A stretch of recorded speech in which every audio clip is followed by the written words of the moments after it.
Hello and welcome to Power Moves.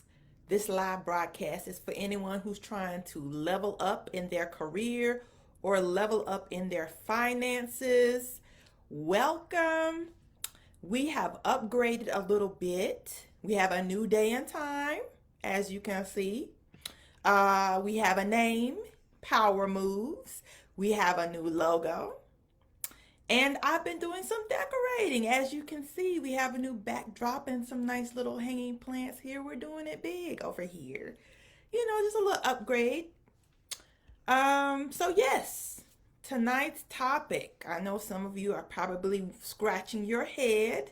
Tonight's topic is Snitches Get Riches.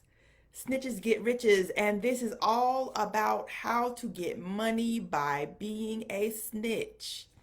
How to get money by being a snitch. Now, disclaimer, I have not tried any of the methods that I am going to reveal to you tonight. Okay? However, I am pretty sure, you can't get money for free. You're going to have to work for it, but I am pretty sure if you use some of the methods or all of the methods that I am going to reveal to you tonight, you're eventually going to end up with some cold hard cash. Somebody's going to write you a check for snitching. Okay? Snitches get riches. Now, how do you get money for snitching? I know that's what you're itching for me to tell you. Let me tell you. One of the ways you can get money for snitching is to become an online investigator. An online investigator. Now, what is that? What exactly is an online investigator? Well, let's see here.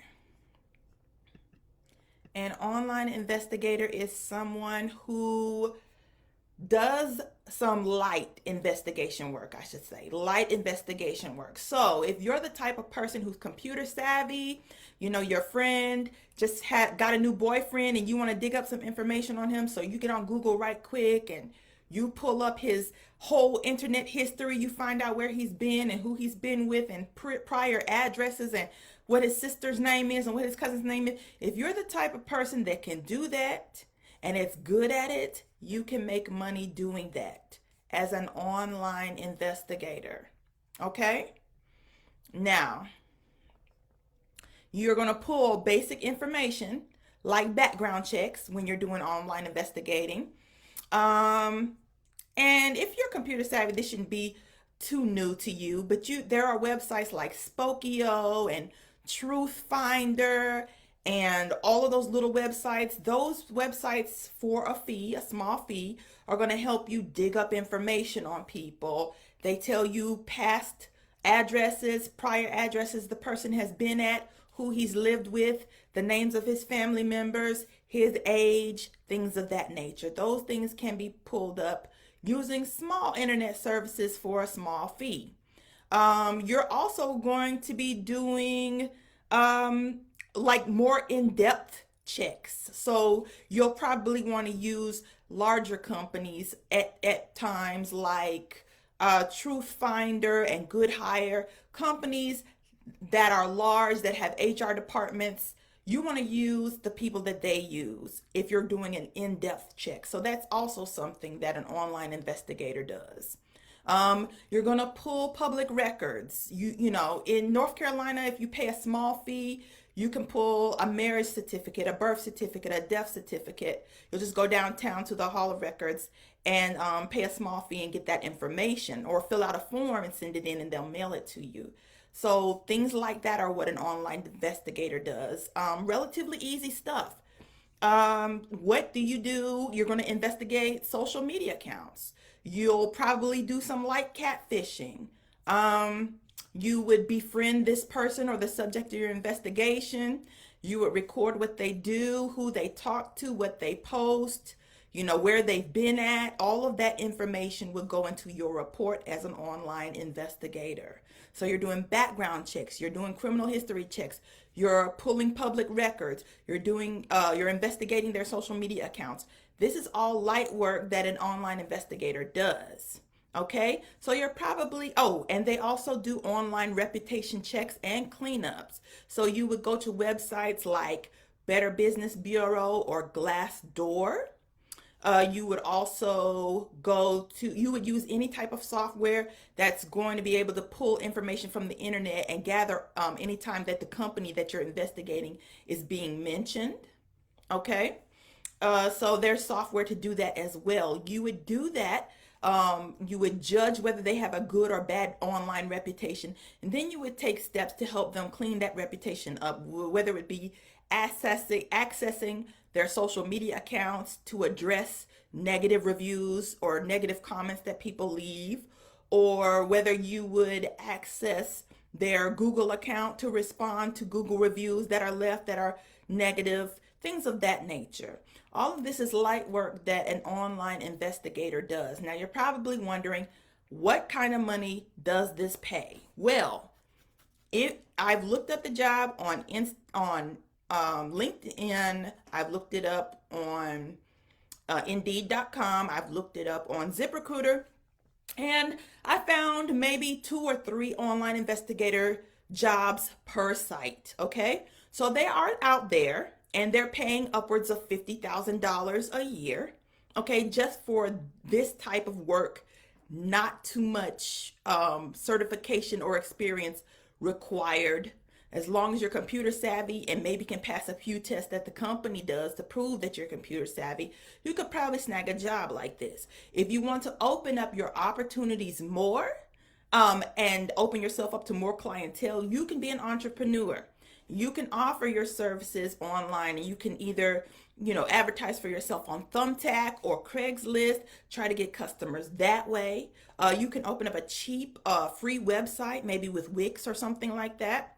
Advertise your services there, and then get on social media and post links to your website to get other people to to avail themselves of your services.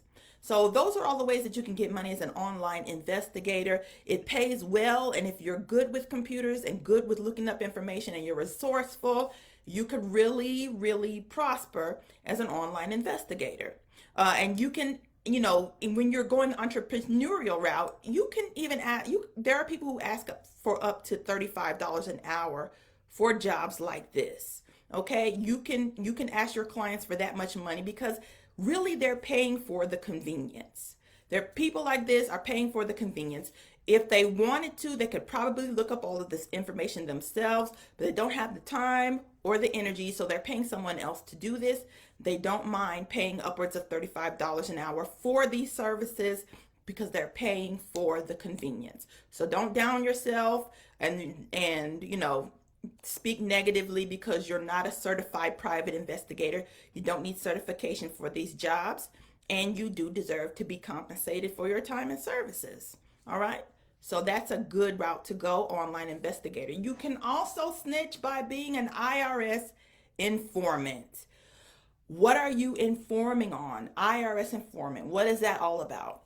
Well, we've all gotten friend requests from people who are holding giant wads of money up to their ear, or you might get a friend request from a stripper. In her profile pic, she's on the floor counting money from her haul that evening. People who flash money online, you don't want to ignore those friend requests. People who do Forex and have large wads of money in their profile picture. Accept all of those friend requests and maybe even go out of your way to friend request people who are like that. Why? Because people who work with large sums of cash on a daily basis tend to not always report that cash, tend to not always report or pay their taxes, okay? Because they're working in cash. A lot of times it's under the table, or a lot of times, whatever people can get away with, they're going to get away with, right? So people who work in large sums of cash money don't always pay their taxes. You can be an IRS informant and actually inform the IRS of these people who might not be paying their taxes. And you can get, listen to this, up to 15 to 30% of whatever money they recoup from this particular person. Whatever back taxes they owe or payments they owe, you can get a good chunk of that. As a matter of fact, I've done a little bit of investigating TikTok and Instagram and Facebook. People who claim to do this, even as a side hustle, not even as a 9 to 5, snitching on people to the IRS, are claiming to have made up to $60,000 a year just by snitching. Now, does it matter who you snitch on? Yes, it does. Okay. If you're making $60,000 a year, you've probably befriended and recorded a lot of information on a very popular stripper or a very popular scammer or something of that nature. Are you going to start off being able to get information out of very popular strippers and scammers that make all that money? No, you're probably going to have to start with a broke stripper or a broke scammer. Okay. But every little bit of experience helps. And eventually you're going to get to the point where you're going to be able to make $60,000 a year off of snitching on people to the IRS. Okay. It's a big payoff, 15 to 30%. How do you do that? This may take some time. You have to record every small piece of info they drop about their private lives. You need their name. You need their relative location. But this should not be a problem if you're following multiple people a day. You're looking at their lives. They're not going to keep up a masquerade for too long. People who run lives, especially spontaneously to show off money, they're going to drop personal information every now and then. Your job is just to record it. Once you record that, you are going to be able to go to the IRS and you're going to fill out a form, and boom. If they catch that person and they have enough evidence to pull the money that they owe the IRS, you're going to get a large chunk of that. So what do you need? According to the IRS, here is some info you will need. A description of the alleged tax non-compliant. It's basically saying, you need to describe the activity that they're doing that they're not paying money, they're not paying taxes for. Okay. 2, information to support the narrative. Basically, what information have you gathered to support the fact that you're saying they're not paying their taxes? Okay. Number 3, a complete description of the whistleblower's present or former relationship. Your relationship to this person would be follower on Instagram unless you know them personally. And some people actually go the extra mile to meet these people, hang out with them, be in their circle in order to get the information they need to report this person. However, you're going to have to burn that bridge because you cannot do this anonymously. You have to provide your name and your address for them to cut the check to you. So there is a chance that the person you're snitching on will know who it is. You got to be willing to burn that bridge. Hey, snitches get riches, and that's how you do it. Okay.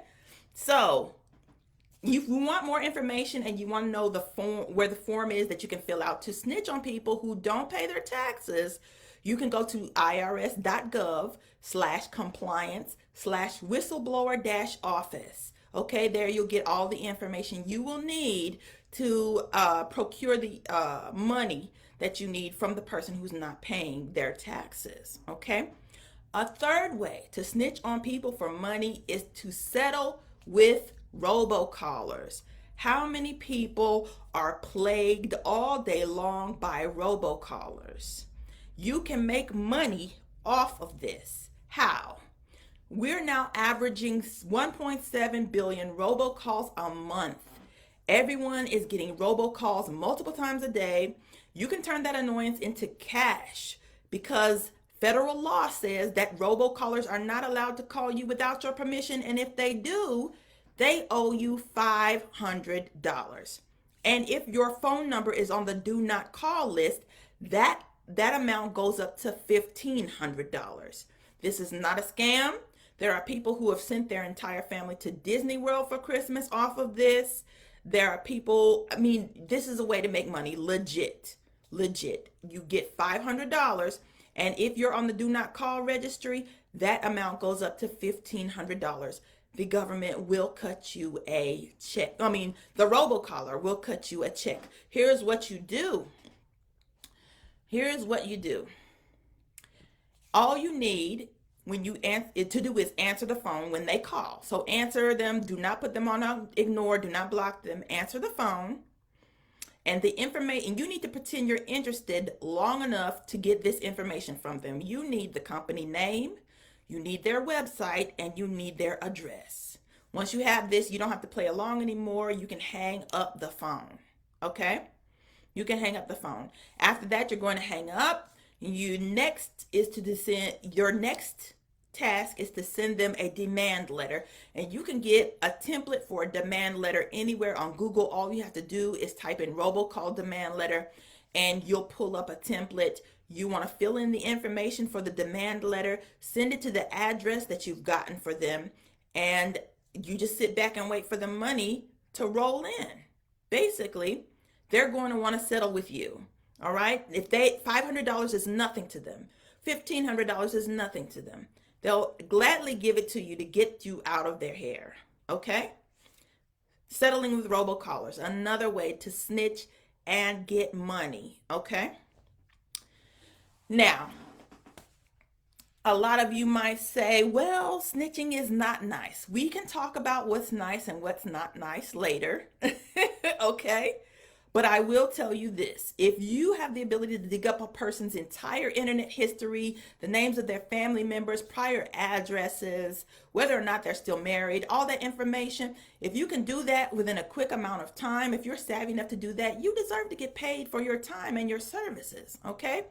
Now, if your social media friends are bold enough to count their money in public, in your face, then you can be bold enough to go to Uncle Sam and get yourself a piece of that pie. All right. And if robocallers are bold enough to call you multiple times a day about a car warranty that you do not need and continue to call you about it, then you can be bold enough to send them that letter and be paid for your pain and suffering. Okay. Be bold. Be bold. This is power move, some of you might say. Snitching is not a power move. Baby, I am empowering you to get it how you live. Get it how you live, okay? This is it. You have to save yourself. No one is coming to save you. Get it how you live. This has been Power Moves this evening. If you have a topic for Power Moves that you want me to explore, feel free to send it to me you can go to my website at KarenMack.com. That's KaronMack.com. All right, there's a form that you can fill out and send me a message in my email. Whatever you want me to cover, I'm going to review it, and I might even do it. You never know. If you want to get in contact with me, you can use that form as well for speaking engagements, for anything else that you might need my services for. I also do graphic design. You can look at my work at sovereigndesign.net. That's SOVEREIGN design.net. I will see you all later next week. We'll be covering another interesting topic. I will see you then.